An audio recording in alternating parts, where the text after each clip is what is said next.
Classe hoje, que com esse frio aqui, ó, comparece em grande número. Dá um oi aí pra tu. Ei, olha aí, ó.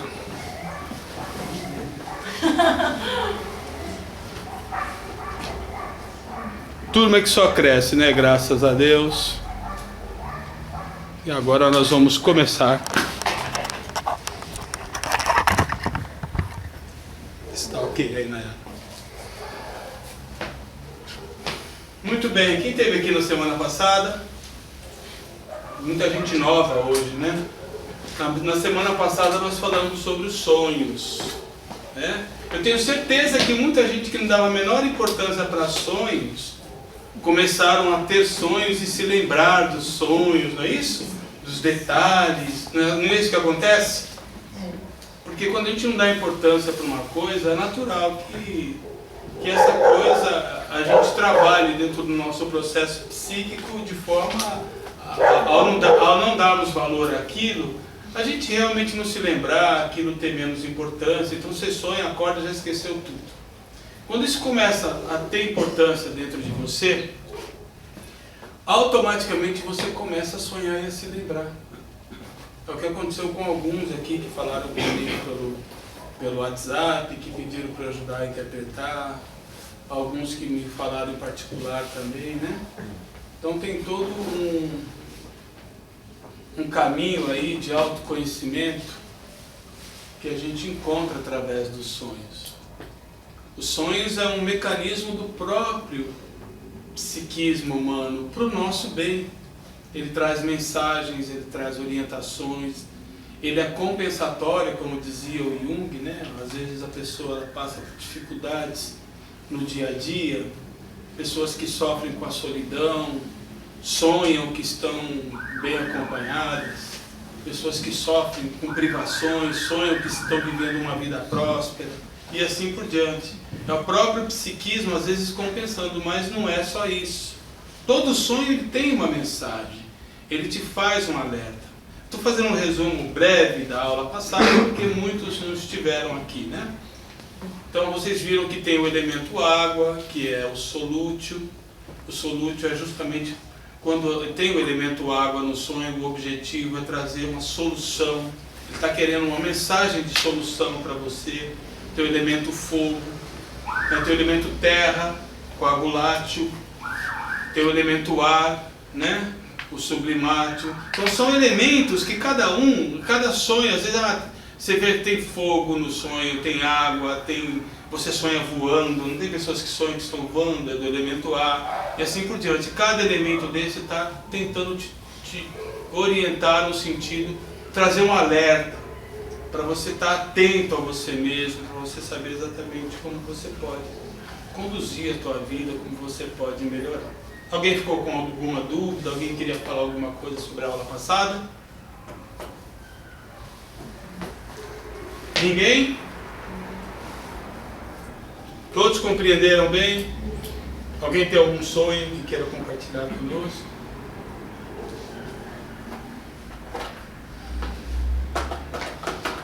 Oh, classe boa, hein? Pelo amor de Deus! Muito bem. Eu pedi para a Nayara escrever essa frase do Adyashanti aqui, que era bem interessante. Adyashanti é um mestre americano, tá? Ele é uma espécie de um guru dos tempos modernos aí. Como Osho, como... quem mais, gente? Tem tantos aí hoje, cada dia surge um. Krishnamurti. Krishnamurti já é antigo já. Mas... Papaji, Gangaji, Osho, Adyashanti. Me ajuda, Felipe? Eu sei que Eckhart Tolle. Eckhart Tolle, vocês leram o livro que eu recomendei, baixaram, né? Começaram a ler e estudar? Bem interessante. O Poder do Agora. Quem começou a ler, quem começou a estudar?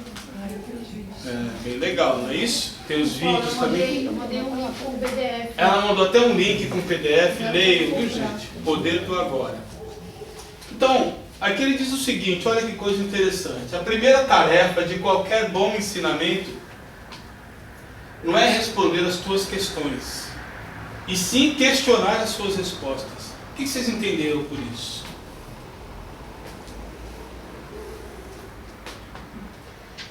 que eu proponho para vocês aqui não é responder as perguntas que vocês trazem.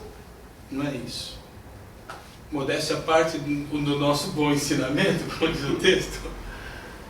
Mas sim questionar as respostas que vocês têm prontas aí para tudo. Vocês perceberam que vocês já têm conceitos prontos para poder viver no mundo? Né? Você já tem uma resposta emocional adequada para cada situação? Diante de qualquer situação, você já sabe como agir. Não é isso? Ou vocês precisam raciocinar, calcular, elaborar uma reação? Não. Ninguém faz isso. A sua reação, ela acontece.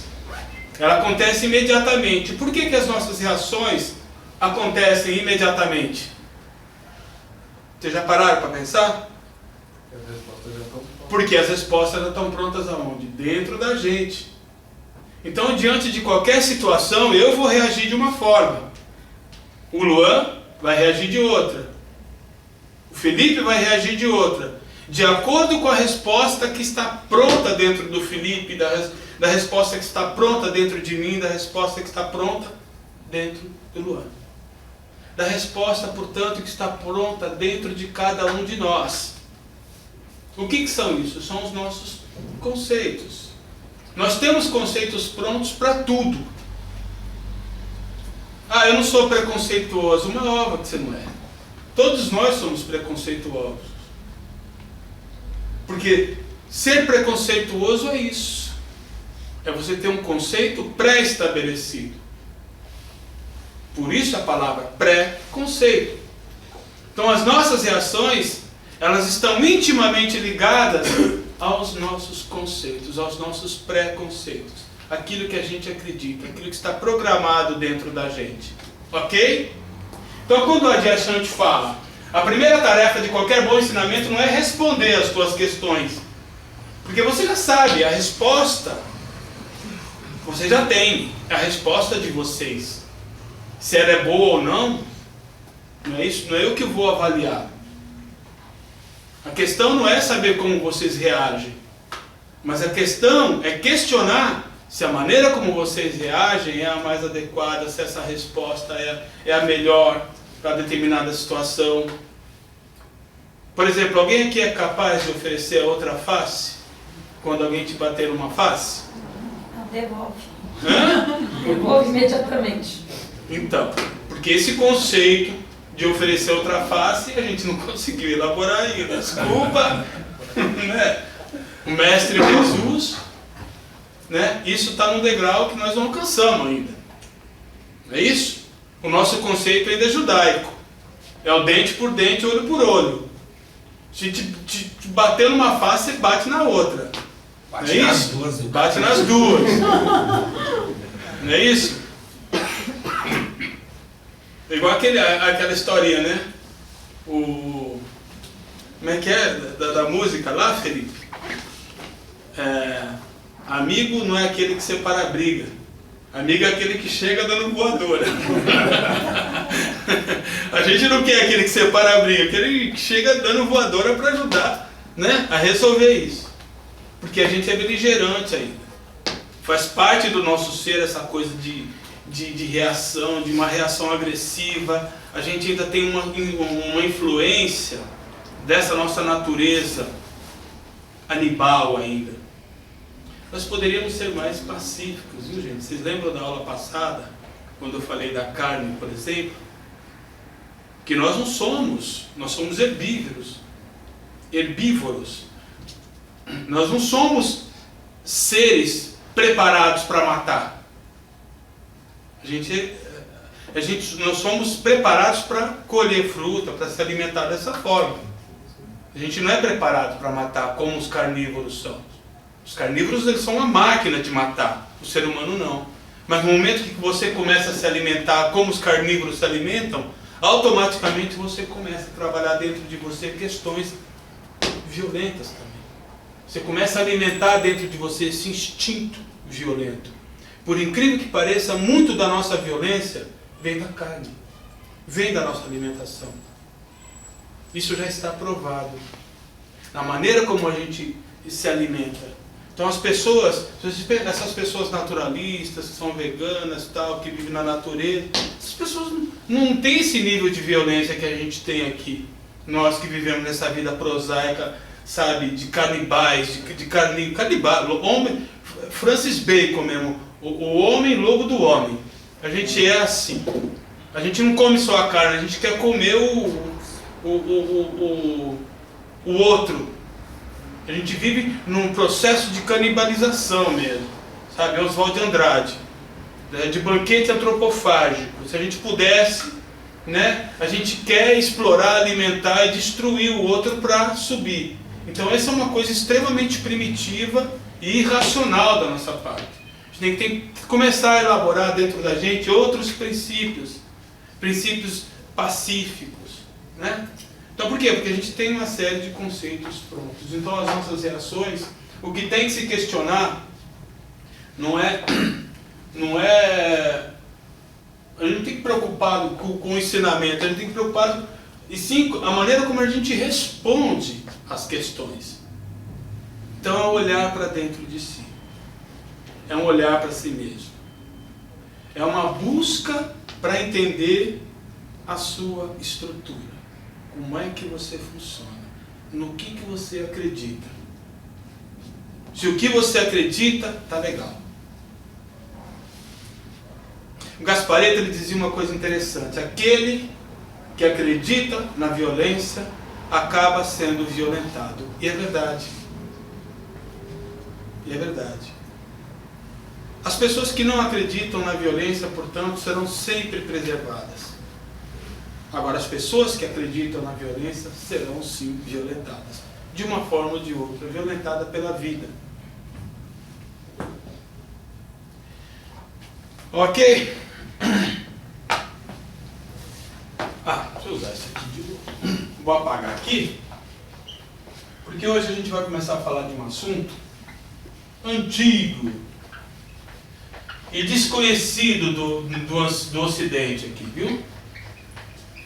Mas é algo que a gente encontra nos Vedas, numa espécie de filosofia antiga chamada Sankhya, que é o entendimento do aparelho psíquico que existia muito antes de Freud. A gente está falando de coisas assim, muitos séculos antes de Jesus mesmo. Para vocês verem que o entendimento, se o Ocidente veio conhecer o inconsciente no século XVIII, XIX, no século XIX, né? No Oriente, o entendimento e o conhecimento que, portanto, foi divulgado aqui no Ocidente no século XIX, já existia muito antes de Cristo. Então, se a gente encontra, por exemplo, nos Vedas, o que são os samskaras e os vasanas. Eu vou até escrever para vocês aqui.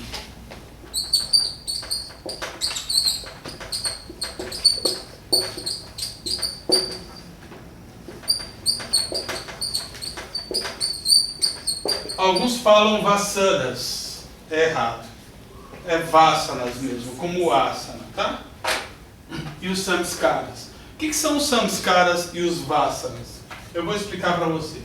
Eu sei que ninguém aqui tem intimidade com isso, poucos aqui se interessam por estudar essas questões, mas isso é fundamental. Por quê? Porque mostram que as civilizações antigas, os povos antigos, já tinham um conhecimento profundo do nosso ser, de como é que a gente funciona. Quando a gente fala em samskaras, nós estamos falando de todos os conteúdos que existem no nosso inconsciente. Conteúdos de coisas que não foram bem resolvidas. Coisas que não foram bem processadas. Por exemplo, na infância. Na infância, eu sofri um abuso sexual quando tinha 8 anos de idade. Foi um evento absolutamente traumático. Ok? Esse evento, esse acontecimento, ele foi imantado de muita importância, de muito significado, tem uma carga afetiva imensa. O medo que eu senti, o sentimento de impotência, me sentir ameaçado, me sentir diante de algo que absolutamente violento, do qual não tinha nenhum tipo de totalmente impotente. Portanto, esse evento é algo absolutamente difícil para mim. Então esse evento é essa criança que sofreu esse abuso, de uma forma ou de outra, eu começo a trabalhar dentro de mim mecanismos de defesa para inconscientizar isso. Então é muito comum, às vezes, até alternâncias de personalidade. Você se transforma numa outra pessoa, você nega aquela pessoa não serve mais, aquela que foi abusada, você já começa a descartar. Você começa a trabalhar dentro de si meios de anular aquilo. Aquele evento, portanto, ele começa a ser inconscientizado. Ele começa a ser recalcado, jogado abaixo do limiar da consciência. E você começa a esconder aquilo numa gaveta qualquer do teu inconsciente, e você começa a viver uma outra pessoa, como se você alternasse. Então você se transforma num outro ser, a partir daquele momento. Entendeu?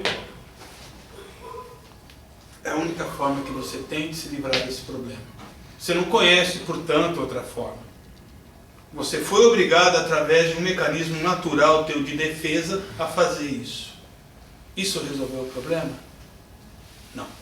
Aquela criança ficou. Aquele evento ficou ali.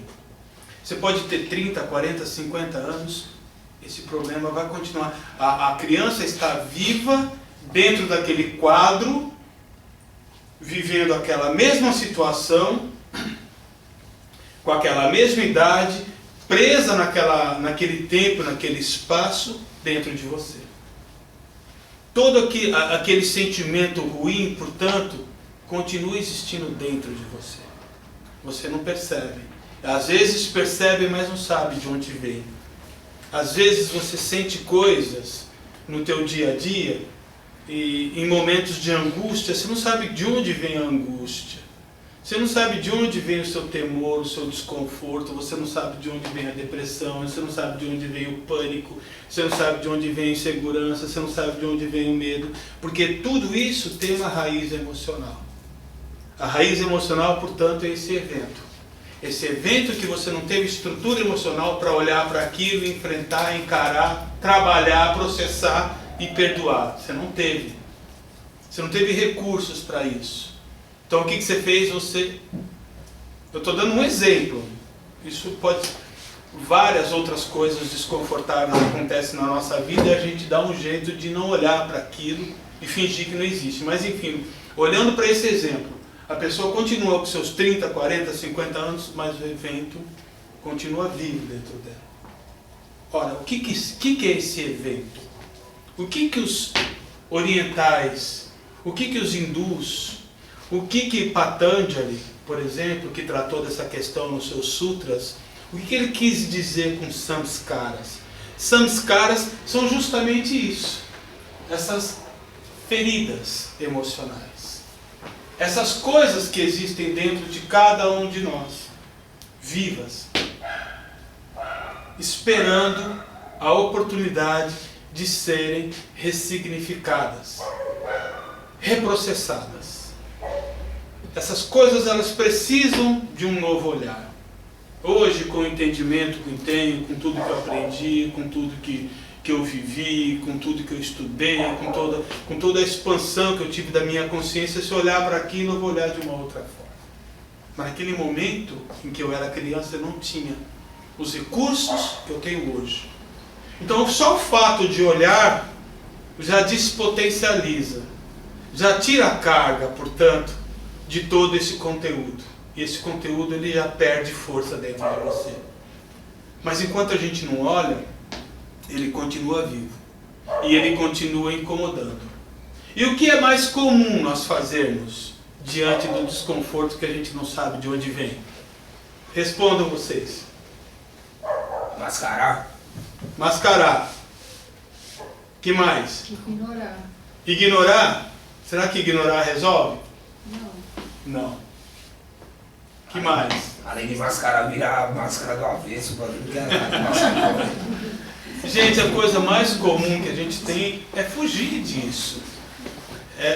O ignorar também é um mecanismo de fuga, mas o normal é a gente buscar algo que possa combater esse desconforto. Diante da dor, isso é uma espécie de dor, o que a gente procura? O prazer. Não é isso? Então percebam que dor e prazer, o prazer, portanto, não é a solução. O prazer é um mecanismo de fuga. Quando as pessoas procuram a bebida, quando as pessoas procuram a diversão, o entretenimento, o sexo, quando as pessoas procuram qualquer atitude nesse sentido que lhes dê prazer, é porque elas não sabem como lidar com esse desconforto. E, portanto, elas não resolvem o problema do desconforto. Elas apenas usam um paliativo, um anestésico. Algo que naquele momento, pronto, estou com dor de dente, tomei uma Novalgina, beleza, passou. Daqui a pouco passa o efeito da Novalgina, o que acontece? A dor volta. Enquanto que se eu for no dentista, fizer não é isso? Ninguém procura olhar para a dor, ninguém procura dialogar com a dor, ninguém procura uma ajuda de um terapeuta, de um tratamento qualquer, que vasculhe essa dor, que faça uma regressão, que faça você voltar para essa tua infância, que faça você olhar para esse evento de novo, que faça você entender por que você passou por aquilo. Talvez até numa psicometria a gente vai além, a gente volta a vidas passadas, para você ver quantos você estuprou, quantos você abusou, para você entender que era necessário que você passasse por aquilo, que isso está dentro de um processo de ajuste, ok? Para você sair desse vitimismo, para você olhar com maturidade para esse evento, para você perceber que não existem vítimas. Agora, se você passa a vida fugindo do desconforto, fugindo da dor, com esse analgésico que nós chamamos de prazer, você nunca vai encontrar aquilo que é essencial, que é o bem-estar. Prazer é uma coisa, gente. Bem-estar é outra. Prazer é um mecanismo de fuga. Bem-estar não.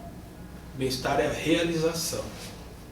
O bem-estar é quando você não precisa de mais nada de fora para te preencher. Você já está pleno. Você não tem mais a ideia de que é um vasilhame precisando de algo para te preencher. Não, você já se preencheu de si mesmo, de consciência. Você se preencheu do teu poder, da tua luz. Isso é bem-estar. Não tem nada a ver com prazer. A gente não vive sem o prazer. Vive. Assim como não vive sem carne, assim como não vive sem uma série de coisas. Eu vivo, graças a Deus. Eu também, graças a Deus. Você entendeu? Você também? Então, ótimo. Mas aqueles que não vivem, tem que começar a trabalhar desde já, viu, gente? Você não viu que eu coloquei lá no Facebook que eles fizeram com os patinhos? Você viu? Eu vi. Ai, que tristeza, não. É uma tristeza. Não. Eu postei também um vídeo, compartilhei. Eu nem vi. Gente, olha, Não quero nem ver. quem não faz parte do nosso grupo de psicometria, nosso grupo do Facebook, entre lá. Eu sei que alguns aqui não fazem. Quem não faz parte do grupo do WhatsApp, dá o telefone para a Célia que ela inclui. Não esqueçam, porque a gente troca muita informação. Às vezes eu entro lá, só tem bom dia, bom dia, bom dia, bom dia, bom dia, bom dia. Boa tarde, boa tarde, boa tarde, boa tarde. Com um solzinho. Boa noite, boa noite. Não tem problema. Pode ter isso aí. Mas de vez em quando a gente coloca coisa útil. Só que a coisa útil, às vezes, o que acontece com a coisa útil? Ela tinha que ficar mais tempo para mais pessoas virem aquilo. Mas infelizmente as pessoas abrem lá o grupo e só tem bom dia, ela não volta para trás para ver o que tem de útil. Não que o bom dia não seja útil, mas vamos dar foco também nas coisas que a gente coloca lá. Às vezes eu coloco coisa lá, as pessoas, mas eu nem vi isso aí. Lógico que você não viu, tem 400 bom dia lá, como é que você vai ver alguma coisa? Ok? Então, samskaras são essas feridas emocionais. vocês não vão encontrar esse tipo de conhecimento tão bem explicado como vocês estão tendo nessa aula, na internet. Porque isso a gente só encontra, infelizmente, em sites americanos, ingleses. A gente só encontra isso em inglês. No Brasil se conhece muito pouco da cultura oriental. Porque vejam, os indianos, que é de onde promana todo esse conhecimento milenário, onde surgiram os grandes gurus, né? Como por exemplo um Ramakrishna, um Vivekananda, um Aurobindo. Esses caras, eles foram para onde? Eles falavam inglês na Índia. Eles foram para os Estados Unidos, eles foram para a Europa, para os países que podiam entender ele. Nenhum deles veio aqui para o Brasil. Como é que eles iam falar aqui para gente de yoga, sem falar português, de uma coisa absoluta? Então eles foram para esses lugares. Então a gente infelizmente tem que procurar nesses sites, a gente tem que procurar livros que a gente só encontra em inglês. Por exemplo, 3 livros do Vivekananda que eu li não foram traduzidos em português, infelizmente. Entendeu? Então são coisas que eu tive que buscar para estar trazendo para vocês, que estão relacionadas a isso, a esse tipo de conhecimento. Então, esse conhecimento, portanto, que para nós é uma novidade aqui no Ocidente, isso começou a partir da psicanálise, né? Começou-se a investigar o que existia, né, escondido abaixo do limiar da consciência, né, o que eles chamam de inconsciente, que foi Freud começou com isso, né? Vocês assistiram aquele filme de Freud? Em que, não vou me lembrar o nome. Não, do Freud, a história do Freud. Do Jung também é muito bom, mas do Freud, quando ele está com o Dr. Breuer, dizendo para o Dr. Breuer, que era um dos parceiros dele, ele era dono da universidade, ele participava do grupo lá, enfim, da comunidade científica, médica lá, ele era muito respeitado, né? Ele falou para o Dr. Breuer que iria, numa conferência lá, iria falar sobre o inconsciente pela primeira vez, mostrou o tratado, tudo para ele assim. O Dr. Breuer falou para ele: olha, você está vendo aquela caixinha que está ali em cima da estante? Ele falou: tô, então vai lá e abre ela.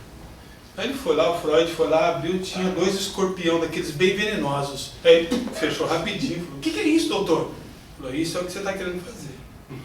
Você está querendo abrir uma caixa que todo mundo até hoje teve medo de mexer com isso. Então, muito cuidado. Entendeu? Mas isso, nós estamos falando do Ocidente. Essa caixa lá, já abriram há muito tempo atrás. Eu já conheci profundamente a alma humana. Então, quando eles falam de samskara, eu estou falando do quê? De coisas que estão do universo nosso, do nosso inconsciente. Eles não usavam esse nome, não usavam outros, não importa, mas a ideia é a mesma. Muito bem. Dúvidas com relação ao que são os samskaras? Nenhuma? Ô Paulo, mas posso falar uma coisa? Eu já busquei respostas com regressão há muito tempo atrás e eu não encontrei. Eu tenho certeza que a psicometria me traria essas respostas. A cabeça trava de um jeito mesmo que não traz. Ela fecha. Olha, eu vou falar para você de regressão. A regressão, quando ela é feita pelo próprio, analisando num consultório, a média que demora pro analisando acessar esses conteúdos, voltar no tempo, é de 8 meses. A média. Imagine você fazer uma terapia indo 4 vezes por semana no terapeuta durante 8 meses para começar a acessar isso. Com a ajuda de um sensitivo, de um médium, isso é feito na hora. Porque o médium, ele é uma antena que está ali, ele já tem aquilo desenvolvido. Então você chega, você não vai acessar o teu campo psíquico, mas o médium acessa na hora, porque ele é uma antena, o teu campo psíquico está ao teu redor, está com você. Então as tuas energias estão. Que são energias, gente? Eu já cansei de falar. Informações. Então as informações do teu ser estão aí. Se são informações boas ou ruins, não importa, elas estão aí. As que têm uma carga afetiva de importância, que têm uma densidade energética maior, estão relacionadas aos eventos mais traumáticos e importantes. Então elas têm uma vibração mais pesada e mais concentrada. E são justamente essas coisas mais pesadas e concentradas que estão no nosso campo psíquico que a antena do médium capta. E aí ele transforma, converte, ele pega aquelas informações e transforma aquilo num enredo. Aí começa a sentir o desconforto que existe ali, da criança que foi abusada, sabe, da pessoa que está ameaçando, do canto que ela está encurralada, da escuridão do quarto, tudo isso surge. Todo esse sentimento surge. Aí um terapeuta do lado, esse é o papel dos trabalhos da psicometria, vai entrar num diálogo com essa criança. Para fazer o quê? Com que esse sanskara, com que esse registro, com que esse conteúdo, e o que alguns chamam de personalidade, eu não gosto desse termo, viu gente? Eu estou aos poucos abolindo isso. Quanto mais a gente estuda a psicologia, mais a gente começa a abolir essas coisas.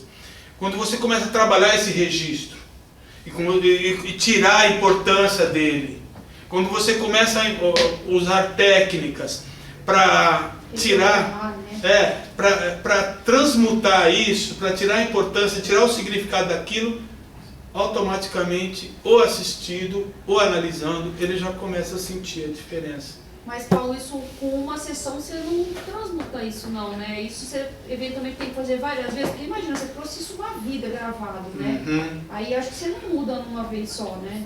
A gente trabalha na psicometria com aquilo que te incomoda naquele momento. Então, mas você Aquilo tratou naquele momento, aquilo não volta mais? Não, de jeito não, ele perde. A gente não esquece o que a gente viveu. Não é isso. A gente vai sempre se lembrar. Mas o que é o perdão? Já cansei de falar para vocês. Não é esquecer. Tirar a importância. É tirar a importância. É você se lembrar daquilo e aquilo não te trazer nenhum desconforto mais. É isso. Porque se traz um desconforto, significa que você não processou direito ainda esse samskara, esse evento. Isso é desconfortável ainda. Percebe? Então é isso, nosso trabalho é para tirar o desconforto. Então as nossas técnicas são justamente para que o assistido possa estar livre da carga afetiva presente naquele evento. O problema é o condicionamento, né? Não, vou chegar lá. Mais alguma dúvida com samskaras? Então, mas esse negócio de regressão, eu acho que é muito perigoso, dependendo do profissional, pode trazer sérias consequências. Pode. Assim, como também se você fizer a psicometria com uma pessoa mal preparada também, você pode... Não, psicometria você só vai fazer com pessoas preparadas, porque só a gente faz isso. Não existe outra pessoa que faz isso. Esse tratamento é nosso. Sim. E a gente passou anos trabalhando isso. Hoje a gente, o índice assim... Tem pessoas que passam, que se sentem muito mal no dia seguinte. Eu explico isso sempre, porque é comum. Ninguém faz uma cirurgia, gente, e tem um pós-operatório agradável. Todo mundo. Uma semana depois é desconforto, é chateação, se acha estranho.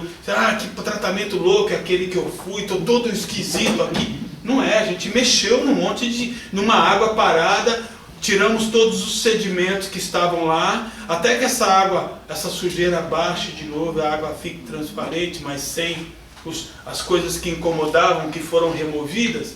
Aí a pessoa vai se sentir, depois de uns dias, ela vai se sentir diferente. Ela fala, poxa vida, não tenho, diante de uma situação assim, eu costumava reagir dessa forma, agora não tenho mais vontade de agir assim, gozado. Não estou mais me importando com isso. Isso é o êxito do tratamento. Sabe por que eu tenho essa dúvida? Porque vamos supor, sei lá, você tem ciúmes, né? Então você vem uma vida inteira, você morre de ciúmes, aí você faz terapia. Aí você sabe conscientemente o que você tem que fazer. Então você vai, sei lá, você tem que fazer assim, ler um livro, tal. Aí você vem brigando com aquilo, né? E você passa 40, 50 anos e não combate. Aí, isso que me impressiona, de repente, é minha dúvida. Com uma sessão de psicometria, eu posso reprogramar isso? É eficiente nesse ponto? A sessão de apometria vai trabalhar nos samskaras. Por isso que eu estou perguntando, alguém tem mais alguma dúvida de samskaras? Porque eu vou entrar naquilo que tem que fazer o próprio analisando, o próprio assistido. Tá. Tá? Então uma ferida é diferente de um condicionamento, um comportamento que você tem. Exatamente. Tá bom. Alguém tem mais alguma dúvida dos conteúdos? Não, né? Porque esses conteúdos que existem dentro da gente, eles criam o que, gente? Eles criam condicionamentos, não é isso? Eles definem as nossas reações. Os nossos conceitos, os nossos valores são muito em função do que a gente viveu, do que a gente sofreu. Se eu fui assaltado quando eu tinha 12 anos, bateram em mim na rua, igual aconteceu comigo, estava voltando da escola, me assaltaram, me levaram meu material, me bateram, não tinha dinheiro. Então foi uma coisa horrível para mim, a experiência. Eu passei anos com dificuldade de andar na rua sozinho. Você entendeu? O que aconteceu? O evento foi absolutamente traumático. Foi um evento onde eu me vi diante de armas, diante de uma série de coisas, de ameaças, vão me matar, você entendeu? Eu não sabia como reagir, tudo bem. Superado aquilo, mas passei um bom tempo, sabe? Com medo de sair na rua, com medo de subir, de andar sozinho, com medo de entrar em determinados lugares, entendeu? Com medo, o medo começou a trabalhar dentro de mim. Então eu dei um jeito É evidente que com o tempo você vai trabalhando uma forma de se descondicionar. E o que eu fiz foi isso, eu trabalhei uma forma de descondicionar. Hoje eu não tenho uma, mas até hoje ainda tenho um pouco de, eu sinto ainda que isso precisa ser revisto, isso precisa de um trabalho em cima disso. Mas é muito menos. Então, o que aconteceu depois foi que a maneira de me comportar no mundo, de me orientar, de fazer as minhas escolhas, sofriam uma influência muito grande desse evento. Esse evento criou, portanto, condicionamentos que nós chamamos de vássanas. A maneira como eu me comporto que eu passei a me comportar no meu dia a dia, as ruas, a maneira de andar na rua já não era mais a mesma, com aquela leveza, com aquela despreocupação, já não existia mais, existia uma tensão constante. Você entendeu? E essa tensão, como ela estava muito presente, ela começou a criar condicionamentos de entrar sempre andar sempre por ruas assim, esperar o momento X, evitar andar à noite, evitar isso, evitar aquilo. Então, a maneira de me comportar no mundo, eu acabei esquecendo isso, mas até hoje isso está presente em mim. Vocês acham que eu vejo as pessoas andando, fazendo Cooper à noite aqui, passando na rua, eu não tenho coragem de fazer isso. Não tenho coragem de sair assim e dar uma volta no quarteirão ou correr à noite. Eu não tenho, eu não sei o que vai acontecer. Pegar uma bicicleta e ir lá na Eliseu, lá e ficar... Eu não tenho coragem de fazer isso. Por quê? Porque existe dentro de mim uma questão que eu preciso resolver, que eu preciso trabalhar e que criou sérios condicionamentos. Então, tudo bem, vou na psicometria, faço o tratamento, despotencializo completamente esse evento. Ok? Despotencializei. No entanto, o uso do cachimbo, o que ele faz? Ele deixa a boca torta, não é isso? A minha boca ficou torta com todo esse tempo, não adianta. Então eu tenho que desentortar a boca constantemente, porque eu tenho esse vício, eu tenho esses condicionamentos. Cadê meu amigo que estava perguntando de condicionamento? Era você, né? Você entende agora o que é o condicionamento? Então esse trabalho nem o terapeuta vai fazer. Esse trabalho é meu. Eu é que tenho que trabalhar dentro de mim, portanto, agora. Só que agora eu não vou estar sendo pressionado por essas energias. Para mim vai ser muito mais fácil. Vai ser muito mais fácil porque eu vou ter uma facilidade maior de poder sair à noite, quando isso estiver bem resolvido dentro de mim, de poder andar, de poder me expor, você entendeu? Porque a gente não tem medo de morrer, não é isso que as pessoas têm medo. As pessoas têm medo de passar pelo que passaram. Essa que é a questão. Então, o medo, o que é o medo? O medo, ele trabalha dentro da gente essa questão de condicionamentos. Então, vássanas, portanto, são o quê? São os nossos vícios, os nossos condicionamentos, o nosso caráter ele é estruturado, portanto, a partir de todo esse material aqui.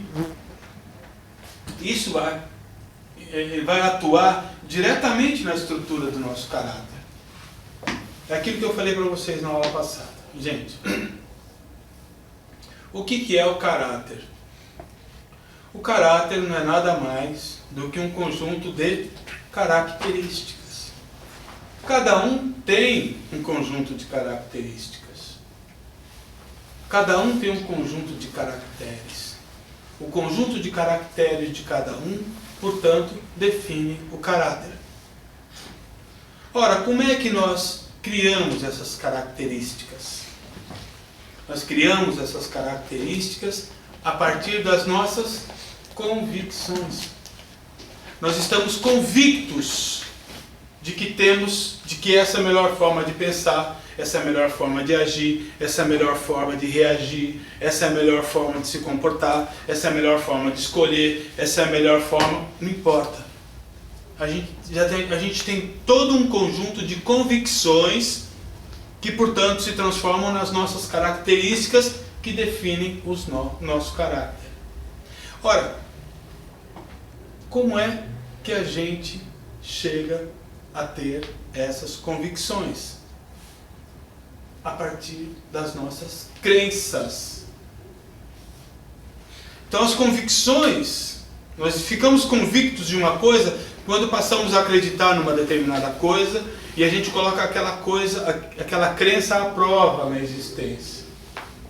E você começa a colocar aquela crença à prova e ela te dá um resultado de te trazer segurança, de trazer conforto, bem-estar. Portanto, você percebe que aquilo é adequado e, portanto, você começa a ficar convicto de que tem que reagir daquela forma e tem que agir dessa forma. E como é que a gente cria as crenças? A partir das ideias. Então é um conjunto de ideias que se associam e formam essas crenças. Falei disso para vocês já numa aula passada. Então tudo começa, gente, a partir de toda a construção desse programa que é a nossa psique, o nosso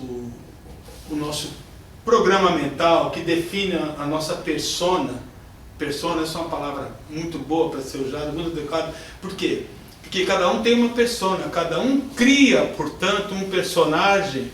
E esse personagem não é feito apenas com uma máscara. Isso é apenas um símbolo usado por Jung. A estrutura desse personagem ela tem que ter esse conjunto de características, de caracteres. Ele é, portanto, esse caráter é uma máscara. Nós nos ajustamos, Tá bonito isso aí, gostei de... Tá parecendo a Madre Teresa de Calcutá. Então, esse conjunto, isso define, a gente acredita que a gente é isso, mas não é. Isso não é o nosso ser. Esse foi um personagem que a gente desenvolveu a partir das nossas experiências, daquilo que a gente viveu. A gente foi desenvolvendo esse personagem porque esse personagem nos dá segurança. Percebem isso? Tem muita gente boiando, né? Ou não? Tá claro, gente? Eu tô querendo ser o mais claro possível, o mais simples possível. Tô falando de assuntos pesados, complexos, mas eu tô tentando simplificar o máximo. Oi? Mas tem muita clareza. É tenso? Então, o objetivo é distensionar. Como é que a gente faz para distensionar isso? Hein? Vamos fazer yoga? Todo mundo?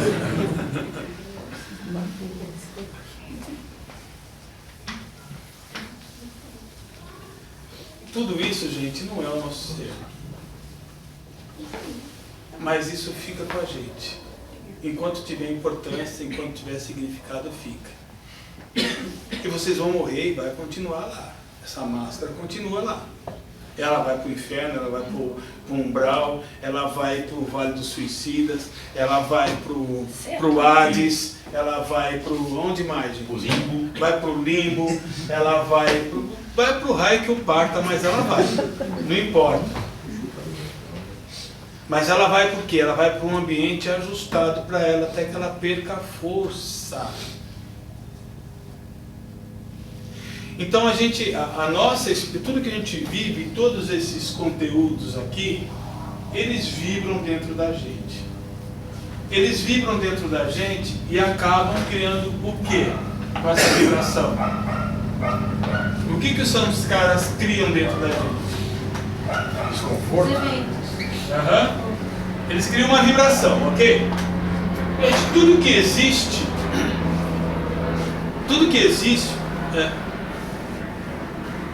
vibra, ok? Se não vibra é porque não tem existência nenhuma. A informação, portanto, quando ela é colocada no vácuo quântico, o vácuo quântico é o fluido cósmico universal, é o ponto zero também, alguns usam a expressão ponto zero, na física quântica eles usam a expressão ponto zero, é a caixa, seja lá o que for, mas é o espaço onde não existe informação nenhuma, espaço primordial. Você colocou uma informação ali, essa informação ela começa a vibrar nesse campo, ela começa a construir, portanto, partículas. Essas partículas se transformam em átomos, se transformam em coisas, se transformam em energia, vamos supor. Então toda informação que você coloca nesse campo, ela vai vibrar. Ela vai vibrar, ela vai ter movimento. Então o que existe no nosso inconsciente está vivo. Perdão, Paulo, qual que é o nome desse campo? Você pode chamar de fluido cósmico universal, você pode chamar de vácuo quântico, você pode chamar de ponto zero, você pode chamar de caixa, tá?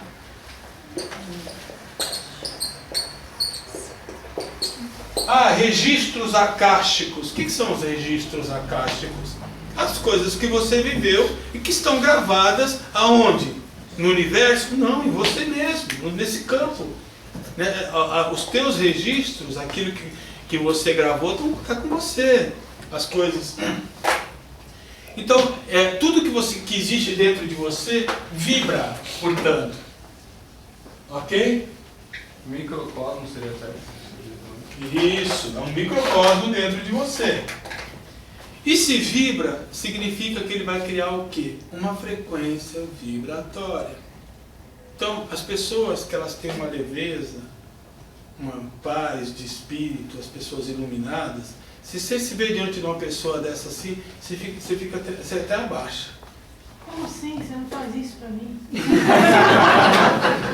Hoje foi o contrário, hein? Você ficou ainda. Mas ela me catou. Mas a gente, diante de uma pessoa iluminada, a gente não consegue ficar em pé, gente. A gente se ajoelha. É curioso isso, a gente se ajoelha diante de uma pessoa iluminada.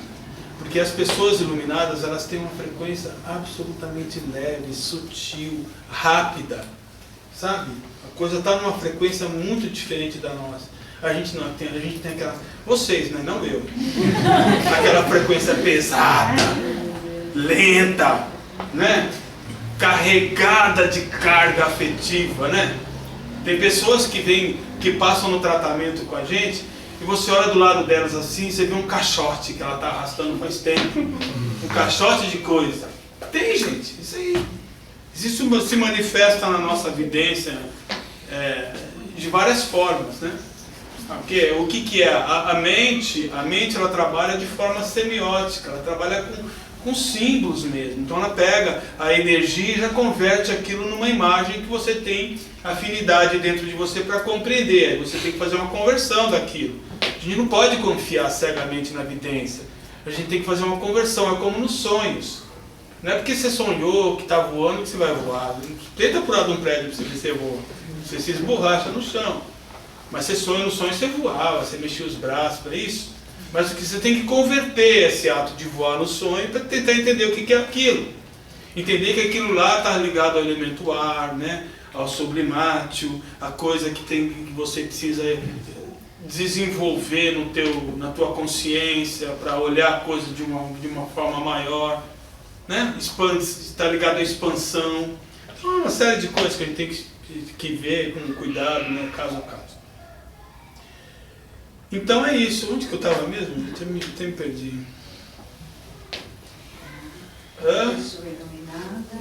Sim. Então, sim, estava falando sobre a frequência, exatamente.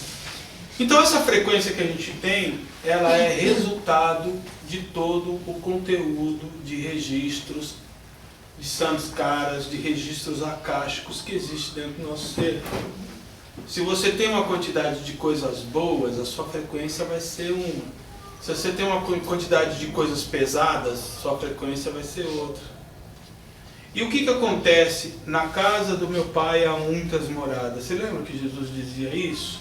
Porque a casa do pai é justamente o astral. É justamente o lugar que vai, onde nós vamos estar presos às nossas criações mentais. Onde tiver o teu tesouro, ali estará o teu coração. Então esse personagem nosso, ele continua, portanto, porque ele é alimentado pela importância que existe nele. Ele não é o nosso ser, ele não é o espírito perfeito, iluminado que existe dentro de cada um de nós.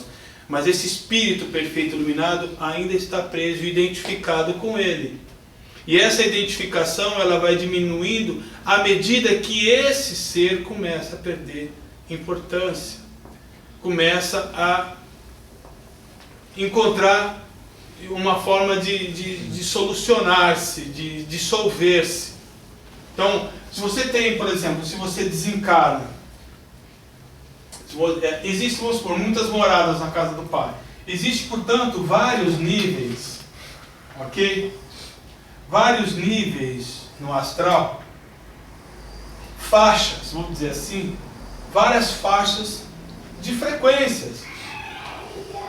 Entendeu? Então você vai encontrar um Gandhi, uma Maria de Teresa de Calcutá aqui, ó, nessa faixa. Porque são pessoas que não se importam mais com sabe, não tem mais essa identificação com a carne, com o corpo, com a vida, sabe, com preocupações com a matéria. Não tem isso. São pessoas desapegadas, são pessoas que, assim, o Gandhi chegou ao ponto de dizer pro discípulo dele: mestre, ele te deu 4 tiros, você está morrendo aqui, como é que você vai perdoar um negócio desse? Eu não preciso perdoar, ele não me ofendeu. Então ele não se ofendia com nada. Era uma pessoa que já não estava mais se importando, portanto, com o corpo, com a vida, com esse envolvimento. Jesus era o exemplo disso. Não, meu reino não é desse mundo, não, filho. Você está dizendo besteira, eu não estou me importando com esse mundo, não. Eles não tinham mais isso, não tem mais essa identificação. Você entendeu? São pessoas que já estão numa faixa, uma sintonia, portanto, muito mais leve, porque elas conseguem vibrar de uma forma mais intensa, porque as questúnculas internas, os samskaras, as coisas que precisavam ser resolvidas dentro dela, a própria vida, a existência, a experiência se encarregou de promover essa resolução. Então as experiências que elas foram tendo, as dificuldades que elas passaram, muitas já trazem muitas coisas resolvidas, né? E vão resolvendo no decorrer da existência, outras tantas, e saem daqui já numa condição iluminada. Então são pessoas assim que estão nessas faixas mais elevadas. Agora, você tem aqui pessoas que ainda estão agarradas, dão muito valor à questão material, aos bens materiais, muito valor às coisas que dão prazer, muito valor. Então, quanto mais você está preso à questão do prazer, mais você vai se afundando as coisas que te dão prazer. Porque são justamente as coisas que nos dão prazer que nos escravizam. Por incrível que pareça, nós somos escravos das coisas que nos dão prazer. Ah, mas como é que eu vou deixar de buscar o prazer? Quando você entender que o prazer é apenas um mecanismo de fuga. Quando você entender que o bem-estar, ele é muito mais extasiante. O bem-estar que você tem quando renuncia, quando se desapega, quando não luta, quando não reage, quando se entrega, quando confia, quando compreende, quando perdoa, quando não carrega coisas inúteis dentro de você, quando libera, o bem-estar de você estar leve e livre, independente e não sendo escravo, portanto, despreocupado com a avaliação que fazem de você, despreocupado se você vai ser aprovado, aceito, se você vai alcançar o que você sonha, ou melhor, você já não sonha com mais nada, você já não está preso às expectativas, às esperanças, você já compreende que esperança não é uma coisa boa. Ah, eu tenho a esperança, grande coisa você tem um equívoco aí. Você não precisa esperar nada, você já é. Você já descobriu que você já é. Ah, não preciso conquistar nada, você já tem tudo. Tudo que você precisa ter, você já tem. Tudo que você precisa conquistar, tudo que você precisa alcançar, já está pronto dentro de você. Então o caminho nosso não é alcançar, conquistar, não é isso, é se livrar. Esse é o caminho da leveza, da frequência elevada. Esse é o caminho que depois do desencarne faz você já ir lá para o plano maior, lá para cima, lá para os níveis de frequência elevada, entendeu? Lá que faz igual na passagem do Lázaro e o homem rico, quando Lázaro é levado pelos anjos até o seio de Abraão. É isso. Lázaro sofreu, comia as migalhas do homem rico, vivia miseravelmente, mas não desistiu, não tirou a própria vida nem nada, aceitou aquela condição, não blasfemou nem nada, desencarnou, foi levado pelos anjos até o seio de Abraão. E o homem rico lá, se refastelando de altos banquetes, né, desfrutando dos prazeres de uma mesa sempre cheia de opções, não é isso? Vivendo no luxo, escravo, portanto, dos prazeres, desencarnou, foi lá para baixo. Aí ele via Lázaro, aquele mendigo que vivia na porta da casa dele, lá em cima. Ele olhava: Lázaro, você está aí? Você que foi mendigo, você é tão importante, você está aí. Achou estranho, né? Não é isso? E aí olhou do lado, estava Abraão do lado dele. Abraão! Por que eu estou aqui, Abraão? Vocês estão aí em cima. Desça aqui, Abraão. Venha me trazer uma água para me refrescar. O cara devia estar no quinto dos infernos. Está pedindo água? Abraão falou: não, mesmo que eu quisesse, eu não poderia. Porque a frequência de Abraão, de Lázaro, é uma e a dele é outra. Entendeu? A frequência dele está carregada de coisas das quais ele precisa se livrar e ele não consegue. Então como é que Lázaro teria que baixar a vibração dele até aqui, para ficar nessa frequência também? Você acha que ele ia fazer isso? Acha que Abraão ia fazer isso? Só se fosse uma missão, igual Jesus. Imagine Jesus. Jesus demorou, no livro Sublime Peregrino de Ramatiz, ele demorou 1 ano, 1000 anos, num processo de redução vibratória, para conseguir encarnar nesse planeta. 1000 anos reduzindo a vibração dele para conseguir encarnar nesse planeta. Chegou aqui e não conseguiu viver mais do que 33, porque o corpo dele ia se dissolver de tanta luz que existia nesse ano. Foi por isso que ele foi embora assim. Então é diferente quando você vê um espírito dessa magnitude, um espírito já realizado, e você vê espíritos ainda sofrendo. Eu sei que vocês não estão aqui, viu? Vocês estão mais ou menos aqui. Você também. Eu estou no segundo andar, não estou no térreo, não, calma. Brincadeiras à parte. Eu não vou julgar onde está cada um de vocês, não. Eu sei que vocês devem estar até melhor do que eu. Mas a verdade é essa, a verdade é que a gente vai às muitas moradas da casa do Pai. É isso, são as faixas vibratórias com as quais nós nos identificamos. Não adianta, gente, o cara está aqui. Aqui tem pagode, tem cerveja, né? Coisa boa. Tem o funk, né? Tem o mexe a bundinha aqui, tem o axé, né? O que mais tem? Vamos lá. Rala coxa. Tem rala coxa, tá tudo aqui, ó. Pô, eu gosto de tudo isso. Eu gosto de tudo isso, gente. Eu, Paulo Tavares, gosto de tudo isso. Adoro isso. Só que aqui em cima você tem música clássica, você tem ópera, Corinthians. você tem... Não, o Corinthians está aqui. O Corinthians está aqui, vai pra baixo. Não. Aqui você tem música clássica, você tem ópera. Jazz. Aqui você... Não, que jazz? Não chegou aqui, não. Você tem... Que mais? Você tem poesia. Não, tem poesia. Que mais, gente? Vamos lá. Manda. Não, manda tá mais pra Vai cima. pra cima. Então aqui você está numa faixa onde você tem tudo isso. Então eu gosto disso aqui, você acha que eu vou pra cá? Eu odeio isso aqui, eu gosto disso. Eu gosto do axé, do funk, da cerveja, da cachaça. Eu gosto de briga, de jogar um truco, eu gosto disso aqui. Não adianta, eu não vou ficar aqui. Então o que Deus faz depois que eu desencarno?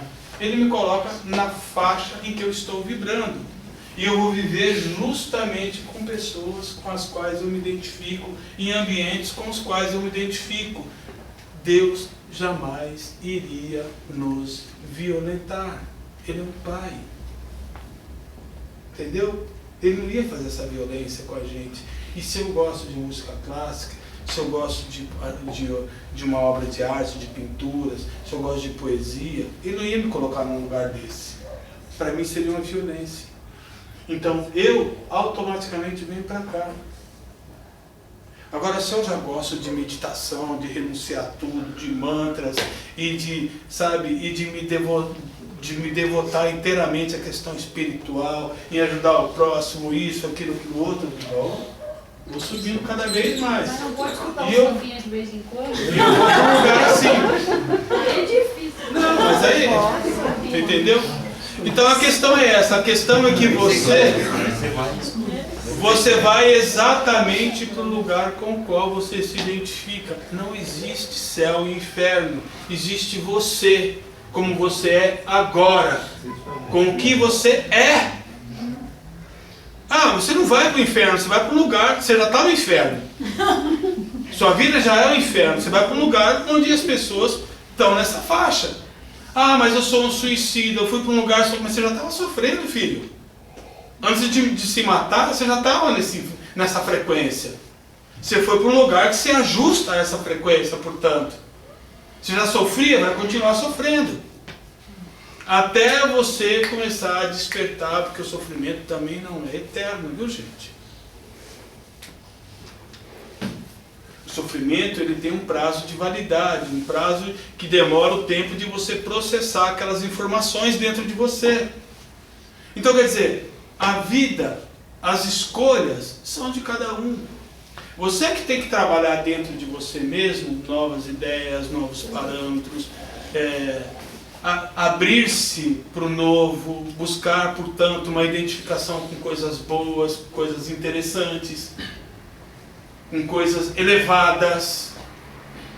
Eu gosto de conversar com pessoas de nível, pessoas que têm interesse, que gostam de uma boa literatura, que têm recursos. Eu vou conversar com o Brucutu, que você vai falar do Corinthians comigo? Não dá.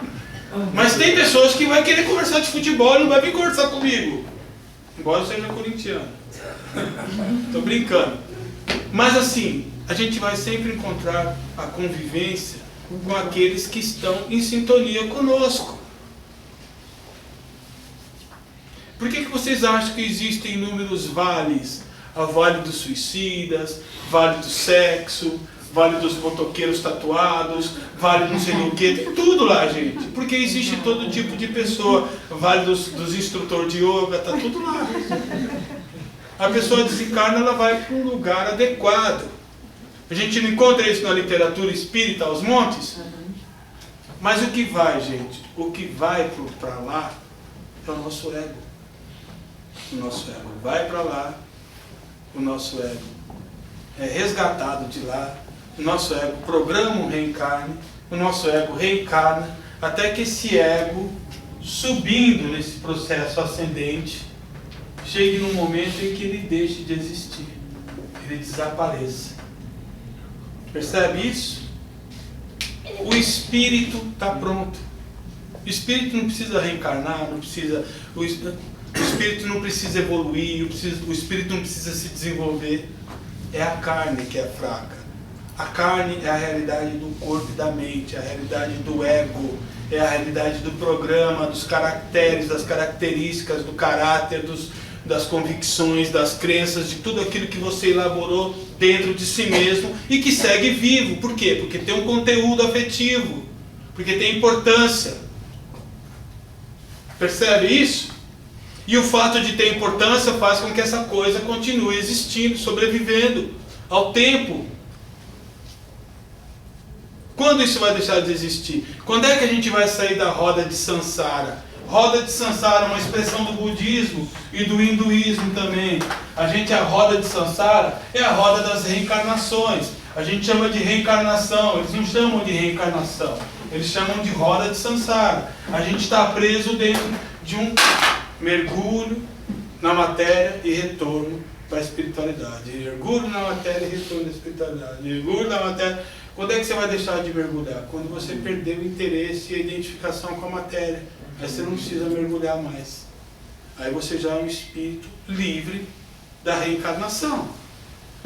Livre, portanto, da experiência material. Se você tiver que mergulhar, vai ser por uma missão elevadíssima, né? Como Jesus, por exemplo, que veio ao mundo, como um Krishna, como um Antúlio, né? Como... quem mais, gente? Buda. Quando esses grandes avatares, eles vêm, já tem toda uma previsão de que vai chegar alguém especial, não sei o que, nasce de uma virgem, nasce não sei aonde, e os sábios já profetizam tudo, ele vem, dá aquela mensagem maravilhosa, é absolutamente transformadora. Por quê? Porque eles vêm para fazer isso. Mas eles não precisariam vir. Então todo um processo é trabalhado. Todo o início de era, a era demora em média 2000 anos. Surge um elemento, um avatar, alguém importante, que vai transformar o planeta. Na era de touro, por exemplo, veio Moisés. No início da era de touro. No início da era de peixes veio quem? Jesus. Agora nós estamos entrando na era de aquário, está vindo Paulo. Quando a gente escuta assim que Jesus vai voltar, como é isso? Ah, eu não sei. Também não. Eu não seria louco. Agora é o Paulo, entendi. Transferiu para Paulo. Não vai ser com esse nome, né? Ele pode mudar de nome. Gente, brincadeiras à parte. Eu acho assim, Jesus não tem o menor sentido dele voltar, porque até agora as pessoas ainda não conseguem nem entender o que ele falou. A gente tem que processar ainda há muito tempo os ensinamentos de Jesus. Porque o que existe é uma desinformação absurda. O que existe é uma interpretação religiosa totalmente mística, distorcida, sem a profundidade, totalmente superficial do que ele ensinou. Não só Jesus, mas Buda. Sim, pode falar. Eu acho que tem uma coisa que é muito triste, que eles corromperam a imagem de Jesus em algumas determinadas religiões. Porque fizeram de Jesus um mercado, né? O pior de tudo foi corromper a mensagem dele, a boa nova. Você entendeu? O que a gente vê é isso. O que a gente vê são religiões aí com uma espécie de teologia da prosperidade, sabe? Disputa de qual tem a melhor interpretação, né? Fica disputando a coisa de forma totalmente distorcida. Então, quer dizer... Então, mas se aquele negócio, né? Se a 2016 anos crucificaram Jesus, se ele surge hoje na Terra, só vai mudar a forma de matar ele, né? Vai ser só vão mudar a forma de matar, porque cada um vai querer um pedaço do cara, porque é o Jesus que voltou, né? Então... Eu não acredito que ele vai voltar. Não, eu tô dando um... Também não acredito nisso, mas tô falando assim, um exemplo. Se ele chegasse hoje na Terra com tudo isso que tem, né? Cada um queria um pedaço do cara. Mas acho que tem muita diferença da gente. O que tem de novo hoje aqui na Terra é tecnologia, porque a humanidade é a mesma, né? Sim. Não tem informações. E a tecnologia de 70 anos pra cá, né? E alguns Jungs da vida que vieram ajudar. Pois é. Na verdade, gente, Jesus, ele vai voltar, não. Ele vai se manifestar aonde? Todo mundo tem dentro de si um Cristo. Jesus foi um personagem. Eu já falei, senhora, para vocês. Jesus foi um ser humano. O ser humano, tudo bem, diante de uma missão grandiosa, muito bem preparado, muito à frente daquele tempo, muito iluminado, muito consciente, muito esclarecido, mas quando chegou aqui na Terra, ele precisava ser humano, ele precisava ser homem, ele precisava passar pela prisão desse aparelho orgânico, ele precisava, portanto, ele não veio mudar a lei, não é isso, ele veio cumpri-la, ele não veio alterar as leis, ele veio, a lei da natureza, não está vindo uma pessoa especial, nós vamos alterar as leis da natureza para recebê-lo, não, ele se submeteu a tudo, as mesmas dificuldades emocionais, tanto é que Jesus, como eu disse, já numa aula passada, passou por provações no deserto, foi tentado, né? Por quê? Porque ele precisava também passar por isso, ele precisava se graduar, ele precisava ser experimentado, ele precisava tanto quanto nós lutar contra o próprio ego, que ele chamava de demônio, não é isso? E ele passou por todas esses rituais de passagem, de evolução, para chegar na condição de homem, de espírito, de pessoa preparada para a missão, que a missão era uma coisa grandiosa, enfrentar os interesses, os costumes e a tradição daquela época, uma coisa tão arraigada, tão aprofundada, né? A luta dele foi contra a hipocrisia da época, foi contra os costumes, as tradições, né? Aquela devoção absurda a uma letra morta, enfim, foi tudo isso. Mais alguma coisa? Que horas são, Sara? Nem sei. 9h21. Temos tempo para perguntas aí, gente. E vocês, casalzinho? Estão conseguindo acompanhar? Sim. Tá? No livro explica, eu baixei, não sei quem que foi que postou no grupo, para poder baixar, o sobrinho peregrino. É falado também como que ele fez essa regressão? Não. Se foi no astral, não sei. Não lembro também. Pode até falar, não lembro direito, não. Eu li esse livro há muito tempo. Mas explica, por exemplo, o que foi aquela coisa de expulsar vendilhões do templo, né? Os incidentes todos. Explica uma série de questões e um significado bem interessante para tudo isso. E não é o único, não. Tem outras visões também. O Hubert Holden, esqueci o primeiro nome, não sei se é Roberto Holden. É isso. Maravilhoso. Ele também estuda, ele tem um estudo muito lúcido da vida de Jesus, vários livros dele, que eu li, é um mais lindo que o outro. Ele explica com muita lucidez essa questão da vida pública de Jesus como homem, né? Essa coisa grega, porque os evangelistas, a maioria deles eram gregos, então eles colocaram Jesus como um semideus, que surgiu de uma virgem, né? Como aquelas mulheres gregas lá, que a mãe de Aquiles, a mãe de Teseu, né? Que eram filhos dos deuses lá de cima, que vinham e fecundavam, as ninfas fecundavam as mulheres. Mas, na verdade a gente sabe que não é nada disso, né? Era só sacanagem que rolava, não é mais. O que mais, gente? Esse Holden, por exemplo, tem um livro que chama Evangelho segundo São Tomé, que eu aconselho de todos vocês a ler, é maravilhoso. Ele deixa claramente que somos todos transeuntes. Ele tem eu acho que é maravilhoso. Então. Muito bom, as parábolas de Jesus, várias de Jesus, Cristo.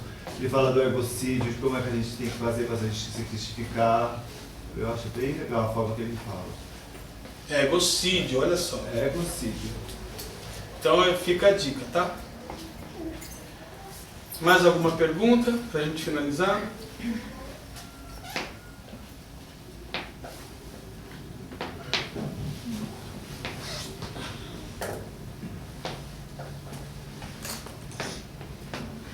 Vamos, gente! Reajam! Muito silêncio na sala. Olha, a sala hoje está bem cheia, hein? Que beleza! Então é isso, gente. Não se surpreendam que a gente tem que começar a trabalhar uma forma de desmistificar, né? Essa nossa relação com o luminoso, com a vida após a morte. Gente, a morte é uma ilusão, não existe. Reencarnação também, eu não gosto desse termo. né? Porque, ou não, reencarnação até aceitável, mas eu tive várias vidas. Também é besteira, você só tem uma vida. Tem vários egos, né? Exatamente. E o ego não é você. O ego é uma construção de tudo isso que eu te falei, com a qual você se identificou. Porque hoje você pode ser o Danilo, mas na próxima encarnação você pode ser rainha da Inglaterra, e daí? Que importância vai ter o Danilo? Nenhuma. O Danilo aconteceu com o quê? Fica na memória. Mas existe a rainha da Inglaterra agora. Tá, beleza, a rainha da Inglaterra. Amanhã é uma prostituta do Vietnã. E daí? Cada hora você vai passar por uma experiência distinta, voltada para o teu desenvolvimento, ou para o desenvolvimento das tuas potencialidades.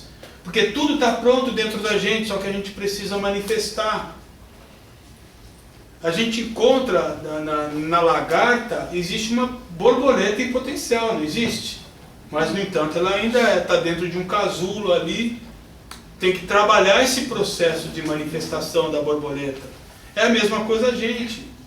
A gente amanhã ou depois vai ser uma árvore frondosa dando frutos, mas hoje a gente ainda é uma semente, lutando para rasgar esse solo, as trevas de um solo, para chegar numa superfície, para ascender para uma condição ainda de clareza, de entendimento, para a gente chegar na atmosfera ainda. A gente está preso ainda dentro das trevas subterrâneas desse solo.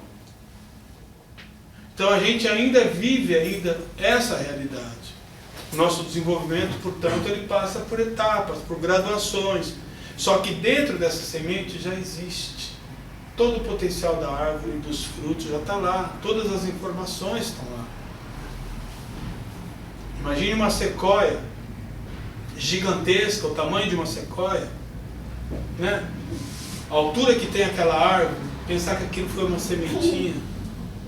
A sementinha já estava lá, com todas as informações da sequoia. Não é isso?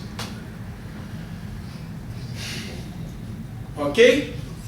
Vamos encerrar então? Namastê.